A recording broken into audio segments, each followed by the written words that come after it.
Selamat sore Bapak Ibu, saudara-saudara yang terkasih, Shalom.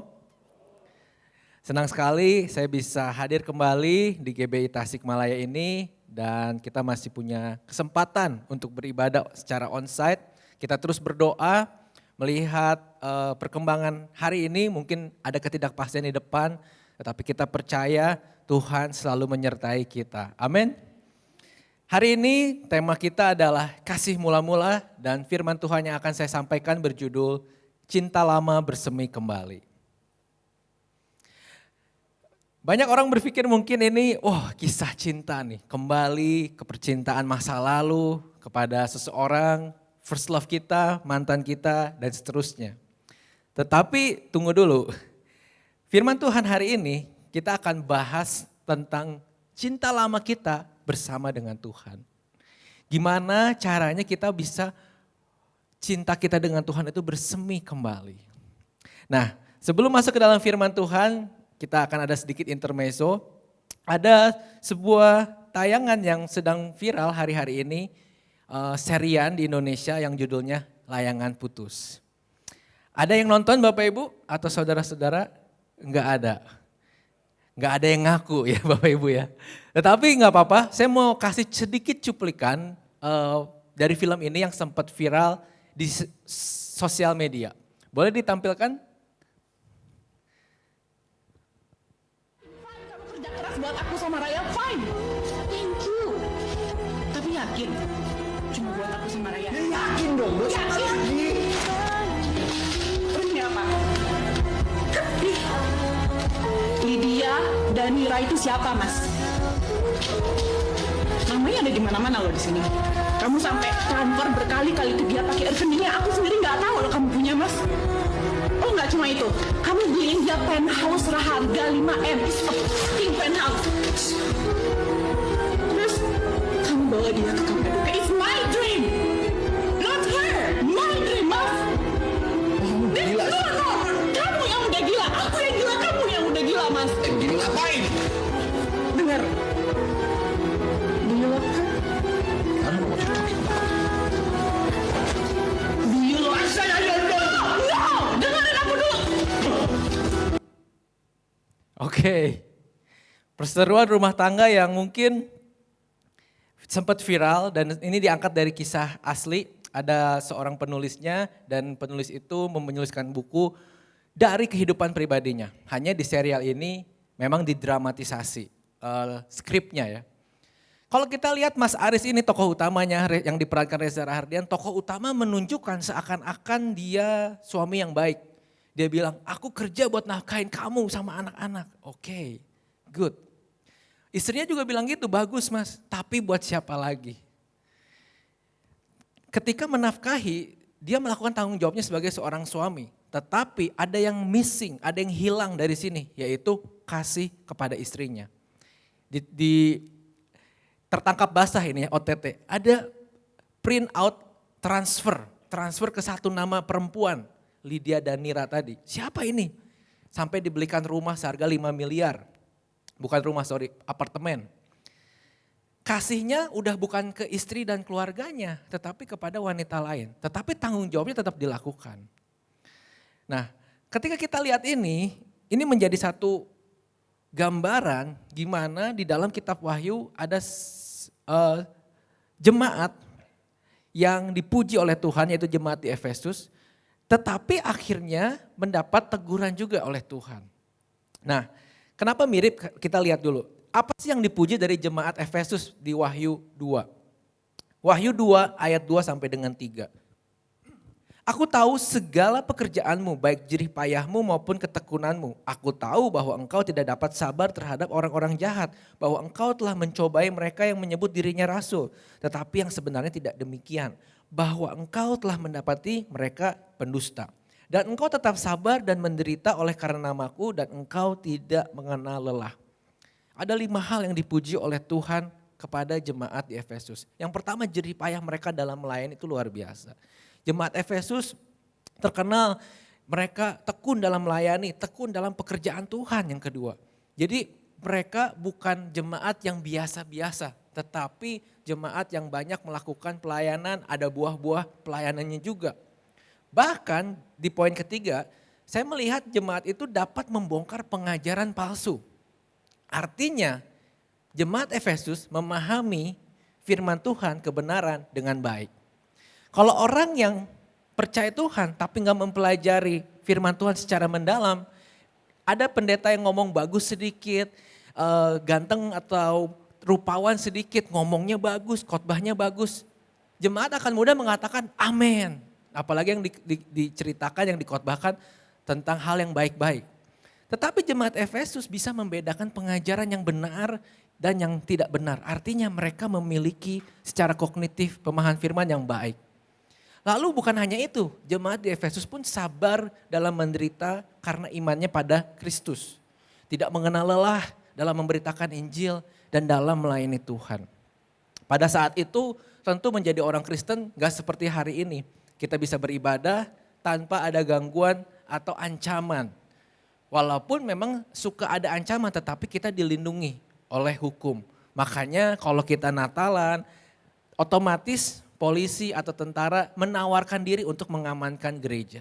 Karena ibadah di Indonesia itu dilindungi oleh hukum. Tetapi pada saat itu enggak. Menjadi seorang pengikut Kristus bisa dianggap sebagai seorang ekstremis yang aneh, yang wah kamu menyembah manusia ya, yang bisa aja disiksa. Tetapi jemaat di Efesus nggak peduli dan terus melakukan pelayanan demi pelayanan. Tetapi tetap ada yang ditegur oleh Tuhan. Di Wahyu 2 pasal yang keempat dan kelima kita lihat. Namun demikian aku mencela engkau karena engkau telah meninggalkan kasihmu yang semula. Sebab itu ingatlah betapa dalamnya engkau telah jatuh. Bertobatlah dan lakukanlah lagi apa yang semula engkau lakukan. Jika tidak demikian, aku akan datang kepadamu dan aku akan mengambil kaki dianmu dari tempatnya jikalau engkau tidak bertobat. Amin. Kita lihat di slide-nya, saya udah kasih highlight. Next sekali lagi. Nah, jemaat di Efesus ditegur oleh Tuhan karena dia melakukan segala pelayanan yang sangat baik tetapi meninggalkan ini, kasihnya yang semula. Atau dalam bahasa Inggris dikatakan you have forsaken your first love kepada Tuhan. Cinta yang dulu kepada Tuhan itu telah luntur, telah hilang. Makanya firman Tuhan di sini mengatakan ingatlah betapa dalamnya engkau telah jatuh. Kata ingatlah sendiri dalam bahasa Yunaninya memiliki grammar present active imperative, artinya selalu ingat. Dan betapa dalamnya engkau telah jatuh, perfect active indikatif, artinya suatu kondisi lalai yang menetap. Dapat diartikan kalimat ini adalah Tuhan ingin jemaat selalu ingat dosa yang terus menerus mereka lakukan, yaitu melupakan kasih mula-mula kepada Tuhan. Jadi jemaat di Efesus itu bukan cuman hari kemarin melupakannya atau minggu lalu cuman lupa 1 hari atau 1 minggu terus udah gak pernah lupa lagi, enggak. Tetapi kondisi ini dilihat oleh Tuhan dilakukan terus menerus. Dilakukan bukan hanya 1 kali, dilakukan secara kontinu. Dan ini makanya diingatkan oleh Tuhan. Agar jemaat ini jangan sampai kaki dianya diambil dari tempatnya. Atau dalam tanda kutip mereka kehilangan keselamatan atau anugerah yang tadinya sudah mereka dapatkan. Nah, next slide. Jika kasih telah pudar, segala yang kita lakukan hanyalah rutinitas yang membosankan, mengikat, menyiksa, dan juga melelahkan. Mungkin Bapak Ibu yang belum melayani Tuhan agak bingung, apa ini? Tetapi bisa relate, kalau kita datang ke gereja sebagai jemaat aja ya, bukan sebagai pelayan Tuhan. Hanya masalah karena kita beragama Kristen itu akan melelahkan. Aduh, hari Minggu ada yang ngajakin main sepeda, tapi lupa, aduh saya teh orang Kristen harus ke gereja. Telepon temennya yang ngajak main sepeda, sorry bro bisa gak sepedanya hari Sabtu, karena hari Minggu saya orang Kristen harus ke gereja. Bukan karena dia ingin, tapi karena dia terikat oleh agamanya. Dan itu lama-lama akan membosankan, menyiksa, dan juga melelahkan datang ke gereja. Karena seperti satu kewajiban. Apalagi bagi pelayan Tuhan. Saya tahu pelayan musik pengorbanannya paling besar. Kalau usher cukup berdandan gitu ya. Dandan sebelum ke gereja, datang lebih dulu. lalu menyalami jemaat. Tetapi pemain musik harus datang sebelum hari ibadah. Hari Jumat malam, Sabtu malam atau waktu yang ditentukan harus latihan dulu.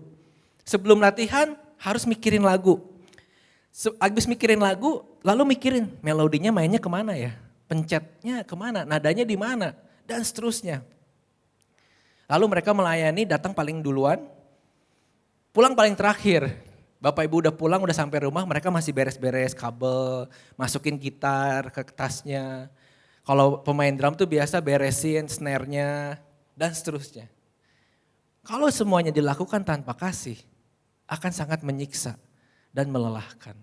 Makanya gak heran jika ada pelayan-pelayan Tuhan yang kecapean dalam pelayanan. Kenapa? Karena semuanya dilakukan sebagai aktivitas agamawi tanpa kasih. Hari ini saudara-saudara, Bapak Ibu, kita akan belajar dari Wahyu 2. Bagaimana caranya kita dapat kembali pada kasih mula-mula. Pada cinta kita kepada Tuhan saat kita baru pertama bertobat. Saya yakin Bapak Ibu semua di sini sudah pernah mengalaminya. Sudah pernah mengalami perjumpaan yang indah dengan Kristus yang tidak terlupakan sebenarnya. Tetapi karena mungkin waktu muda atau waktu 10 tahun yang lalu atau waktu sudah lampau, akhirnya lupa. Gimana sih indahnya ketika kita mengasihi Tuhan dengan berapi-api. Wahyu pasal 2 mengingatkan kita. Yang pertama, kembali membangun hubungan intim dengan Tuhan. Firman Tuhan bilang, engkau telah meninggalkan kasihmu yang semula. You have forsaken your first love. Versi NIV-nya bilang. Hubungan intim dengan Tuhan tidak bisa digantikan dengan kesibukan agamawi atau pengetahuan tentang Tuhan. Banyak orang berpikir dia bisa lebih intim dengan Tuhan kalau sudah belajar teologi. Atau kalau nggak sekolah teologi udah lulus SMK, berakar, bertumbuh, berbuah, pengetahuannya ditambahkan. Lalu dia bisa intim dengan Tuhan. Atau pelayanannya seminggu 3 kali, sebulan 5 kali. Wah, itu lebih intim sama Tuhan. Yang jadi masalah kalau kita lihat kepada orang Farisi dan ahli Taurat pada zaman perjanjian lama. Yesus bahkan mengecam kegiatan agama mereka. Yesus mengecam mereka berdoa. Yesus mengecam mereka berpuasa. Bahkan Yesus mengecam perpuluhan mereka. Kenapa? Karena mereka melakukannya untuk sekedar kegiatan agama, sekedar taat pada aturan, sekedar taat pada rutinitas, tidak ada kasih di dalamnya. Keintiman tidak bisa tergantikan dengan pelayanan. Keintiman tidak bisa tergantikan dengan pengenalan, pengetahuan akan Tuhan.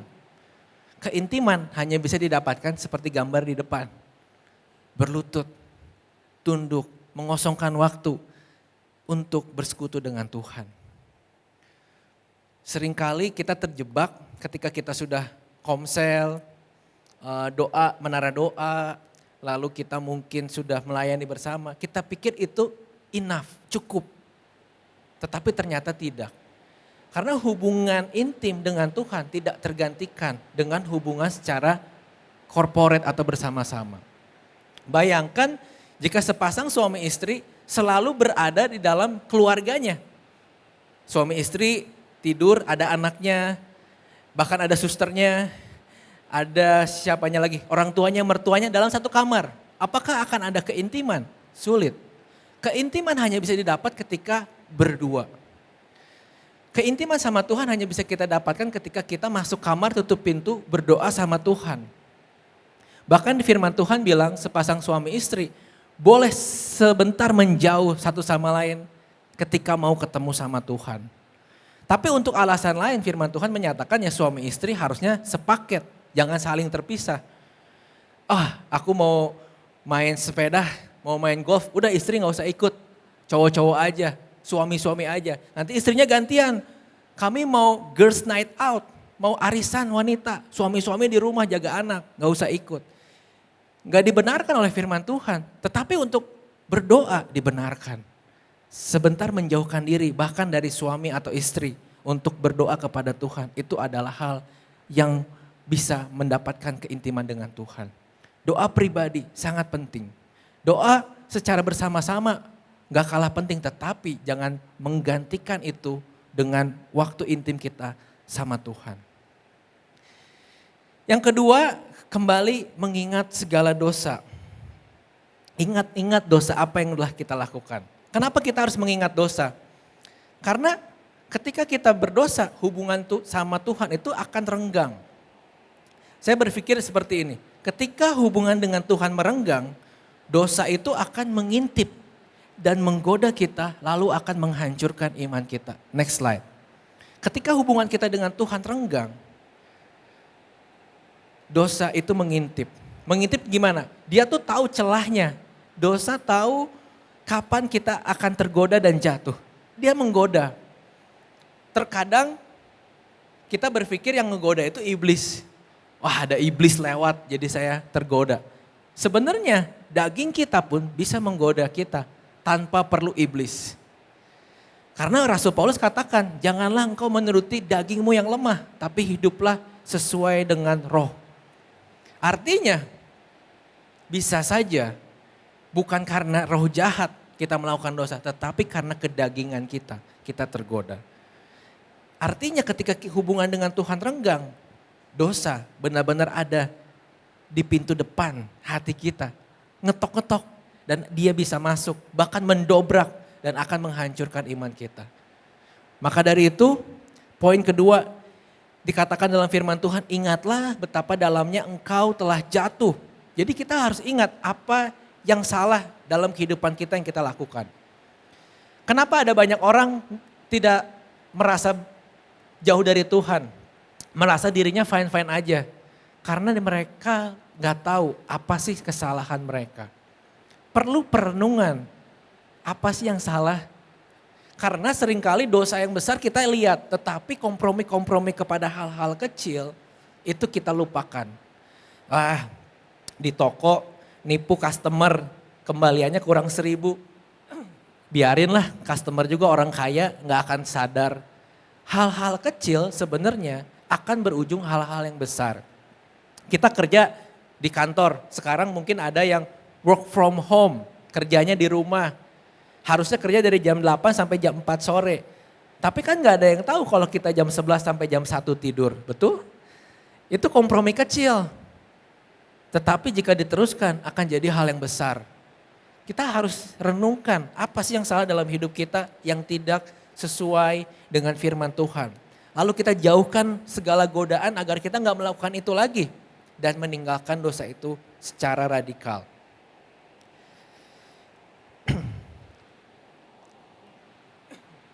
Saya mau cerita sedikit kesaksian ketika kita di dalam kesibukan tanda kutip rohani, kita berpikir iman kita akan aman.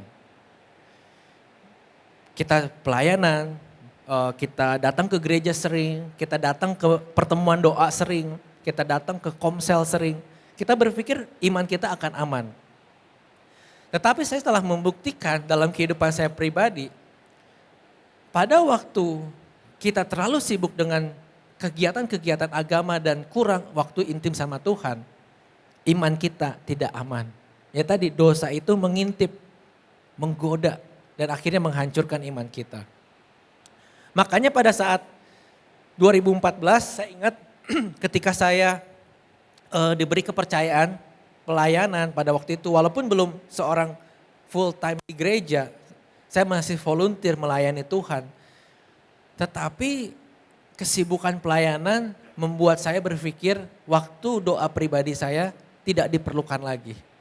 Karena saya pulang udah capek, udah lelah, jadi langsung tidur. Karena pikir tadi kan habis pelayanan, tadi kan habis dengerin khotbah di gereja. Tadi saya main di komputer, mainin slide kayak gini, kan saya udah baca firman Tuhan tuh poin-poinnya, udah gak perlu renungan lagi pribadi.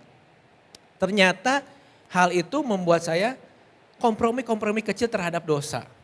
Singkat cerita pada saat itu saya joinan dengan teman saya mengadakan satu bisnis. Dan ketika joinan saya itu bilang, oke, kita kan lagi ada kemenangan besar gitu ya. Dapat untung yang besar, dapat proyek besar. Mari kita rayakan. Rayakannya gimana? Makan-makan? Enggak. Kita coba ke bar, minum katanya. Ah, sorry bro, gue udah gak kayak gitu lagi. Gak apa-apa sekali, ini cuman demi perayakan. Oke, saya mikir lagi kan, jam berapa? Jam 9, gak terlalu malam kan? Oke, jam 9, saya datang. Dan saya pulang jam 10 pada hari itu. Oke, aman, pulang tidak terjadi apa-apa. Tetapi ternyata itu bukan yang pertama. Itu menjadi titik awal.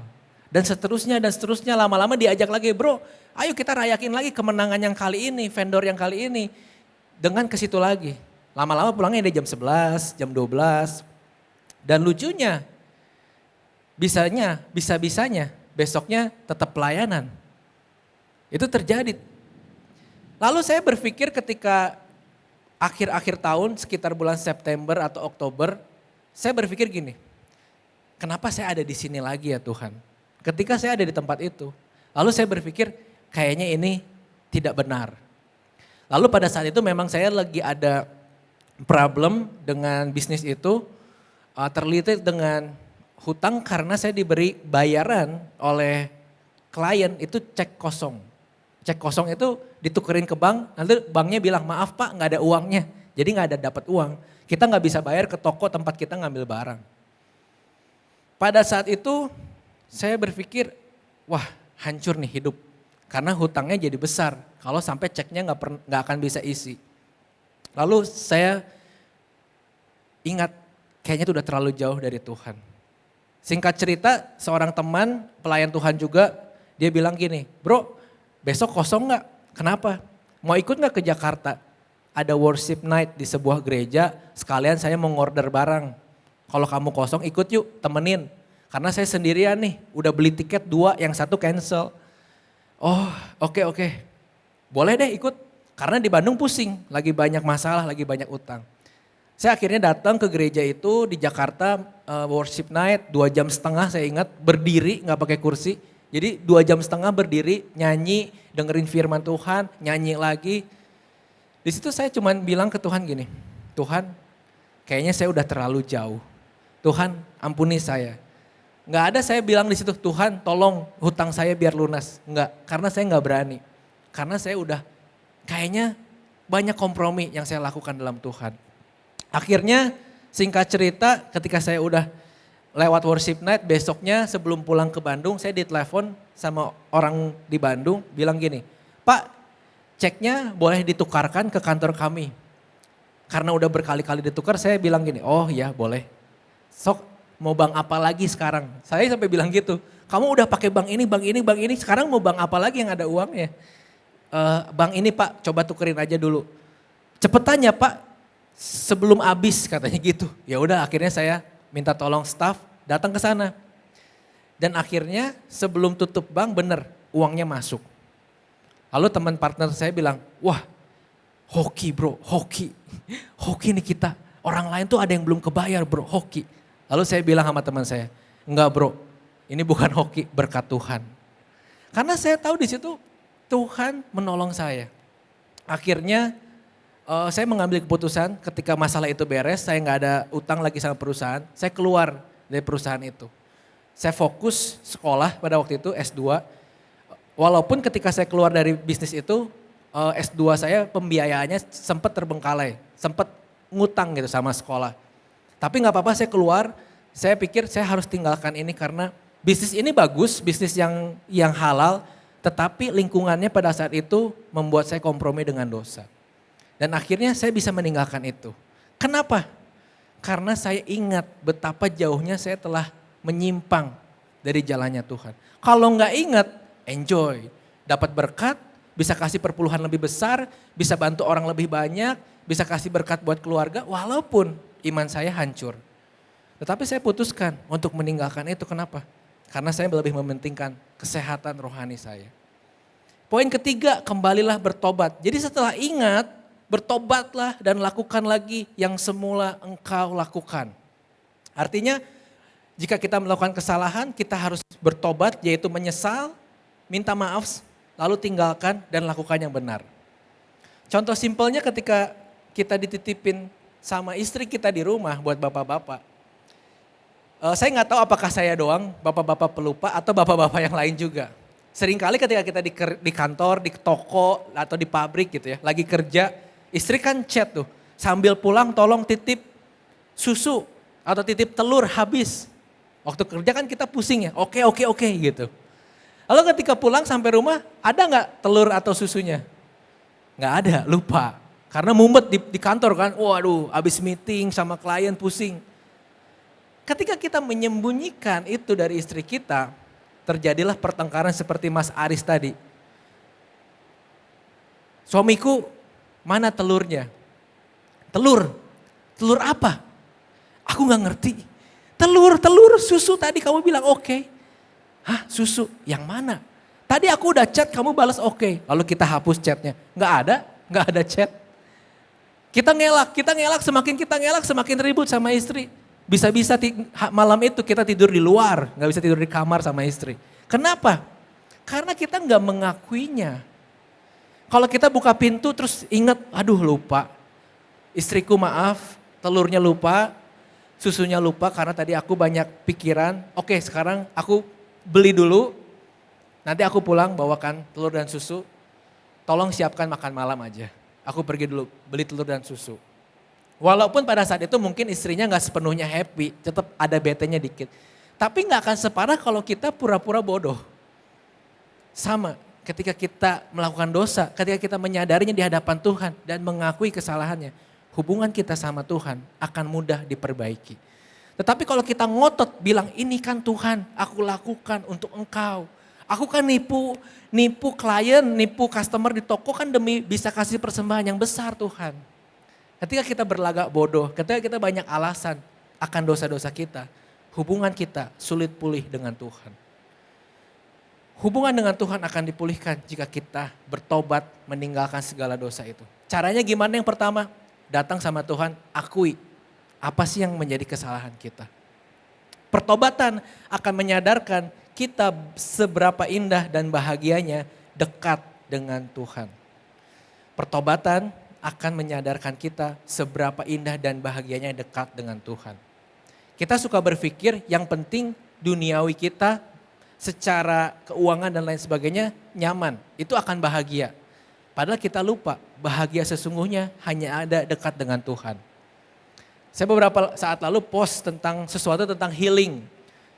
Mungkin bagi Bapak Ibu yang gak tahu healing tuh anak muda zaman sekarang kalau stres di kantor gitu ya. Udah nge-post di Instagramnya bilang butuh healing. Vitamin C katanya, butuh ke pantai, butuh ke gunung, butuh lihat yang hijau-hijau udah penat. Orang-orang lupa bahwa healing gak akan bisa dilakukan dengan liburan atau melihat tempat-tempat yang indah. Tetapi healing bisa ditemukan di dalam hubungan yang erat dengan Tuhan. Karena ketika kita berhubungan dengan Tuhan, Tuhan kan telah menaruh penolong di hati kita yaitu Roh Kudus. Hanya Roh Kudus yang mampu menghiburkan kita dari segala persoalan. Entertainment yang kita dapatkan dari dunia, mau film, mau Netflix, YouTube, apapun itu hanya sementara. Tetapi penghiburan dari Roh Kudus itu tetap.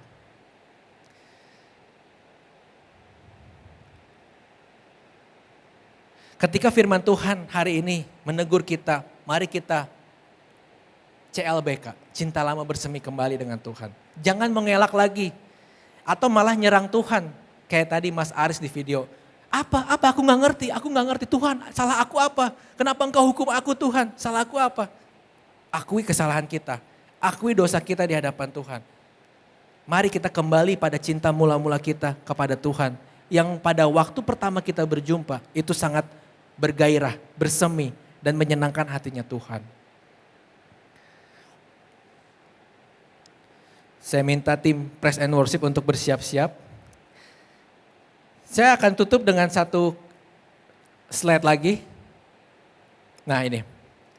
Semakin intim hubungan kita dengan Tuhan, semakin kita diberi damai sejahtera dalam hidup ini. Kenapa damai sejahtera penting untuk hidup? Karena hari-hari ini hidup kita gak ada yang menentu. Masa depan kita gak menentu. Bagi orang tua takut terserang penyakit. Bagi anak-anak muda zaman sekarang takut tidak ada masa depan, tidak ada lapangan pekerjaan. Banyak orang yang sulit cari kerja karena memang situasi ekonomi yang belum membaik. Dan akan diperparah jika ada hit pandemi berikutnya. Tetapi semakin dekat dengan Tuhan, kita akan diberi hikmat untuk mengerti kenapa Tuhan izinkan ini terjadi. Kenapa ini harus terjadi. Bagaimana kita mengatasi masalah demi masalah yang datang dalam hidup kita. Kita akan diberikan hikmat untuk mengatasi segala masalah. Mengerti kehendak Tuhan. Semakin intim dengan Tuhan, kita akan diberi kesabaran untuk menerima. Menerima apa? Kondisi, perlakuan, menerima hal-hal yang tidak adil dalam hidup kita. Karena hidup ini memang tidak adil. Kadang orang benar disalahkan, kadang orang salah dinaikkan. Tetapi ketika kita dekat sama Tuhan, kita akan diberi kesabaran untuk menerima semua itu. Dan bukan hanya menerima, tetapi kita akan diberi harapan untuk terus berjuang. Untuk terus melakukan yang terbaik, untuk terus melakukan kebenaran. Jadi bukan hanya menerima, dan menerima, tetapi kita berjuang, tetap mempertahankan iman kita, tetap punya integritas di dalam pekerjaan, di dalam hal-hal yang kita lakukan. Jika tidak ada hubungan dengan Tuhan, damai sejahtera itu akan hilang. Kita nggak tahu arah. Ketika kita ketemu masalah, kita tanya orang-orang di sekitar kita, orang yang pinter, orang yang apa, nggak akan ada yang bisa mengatasi masalah kita. Hanya hikmat Tuhan yang dapat mengatasi masalah. Ketika ketidakadilan menyerang hidup kita, ketika kita diperlakukan dengan tidak baik, kita cepat naik pitam, marah, emosi, dan akhirnya kepahitan dan dendam. Hidup kita nggak baik, bisa mengganggu kesehatan kita. Dan tidak ada harapan untuk berjuang. Kerjaannya hanya ngomel, ngedumel, negative thinking. Aduh, Tuhan itu jahat. Udah hidup mah kayak gini. Aduh, hidup mah susah sekarang. Kayaknya gak ada harapan. Pokoknya saya mah hidup sial. Saya mah terkutuk dan seterusnya. Tetapi semua itu tidak akan ada ketika kita punya hubungan intim dengan Tuhan. Damai sejahtera, hikmat, kesabaran dan harapan akan ada di dalam kehidupan kita Bapak Ibu. Hari ini saya mau bilang juga, ketika ada orang yang mengakui dosanya ke hadapan Tuhan, mereka juga butuh support dari jemaat. Makanya dikatakan di Wahyu itu jemaat di Efesus. Artinya satu kumpulan orang pengikut Kristus. Jika ada di dalam kelompok kita, di dalam pelayanan, di dalam kelompok sel, dimanapun itu yang mengakui telah jauh dari Tuhan. Tadinya kan bisa pakai topeng merasa, apa kabar? Haleluya. Apa kabar? Baik, luar biasa, dahsyat. Padahal enggak baik-baik saja. Padahal lagi jauh dari Tuhan. Kalau besok-besok ada yang cerita sama kita, cerita sama teman komselnya, jangan digosipin, jangan dihakimi. Dukung dalam doa. Karena untuk mengaku itu sulit. Kenapa banyak hamba Tuhan di Amerika Serikat yang berakhir dengan bunuh diri? Karena ketika mereka punya beban, mereka gak tahu cerita sama siapa. Karena mereka gak merasa nyaman cerita dengan jemaatnya. Mungkin jemaatnya takut menyatakan, pendetanya gak baik nih, pendetanya gak kudus nih, pendetanya kayak gini. Akhirnya pendam sendiri dan akhirnya berakhir dengan hal yang tidak baik. Maka dari itu, kita harus mengaku sejauh apa kita telah jatuh di hadapan Tuhan. Tetapi kita juga butuh kelompok kecil kita, support system kita untuk mendukung kita keluar dari situ. Jangan sekali-kali menghakimi orang-orang yang mengakui dosanya. Jangan sekali-kali menghakimi orang-orang yang sedang pengen bertobat. Mari kita dukung, mari kita support. Jangan disebarin lagi dosanya ke orang-orang lain. Nyahote si eta, aduh siap parah. Wah pura-pura eta mah di mimbar, parah padahal hidupnya. Jangan, karena dia lagi mau bertobat. Kita dukung, kita support, kita berikan doa. Kita kalau perlu kirimin ayat biar dia kuat. Kalau perlu kita kasih buku rohani. Beri waktu kita untuk ngobrol sama dia. Beri perhatian, kirim makanan, kirim apapun yang bisa menyatakan bahwa kita tuh mensupport mereka, mengasihi mereka. Jika demikian, jemaat ini akan menjadi kuat. Jemaat yang dipuji Tuhan karena pelayanannya, tetapi juga akan dipuji Tuhan karena kasih mula-mulanya kepada Tuhan. Tetap ada, hadir di dalam hati setiap jemaat. Amin Bapak Ibu. Mari kita bangkit berdiri, kita tutup ibadah ini. Kita nyanyikan lagu terakhir tadi, Menyenangkanmu.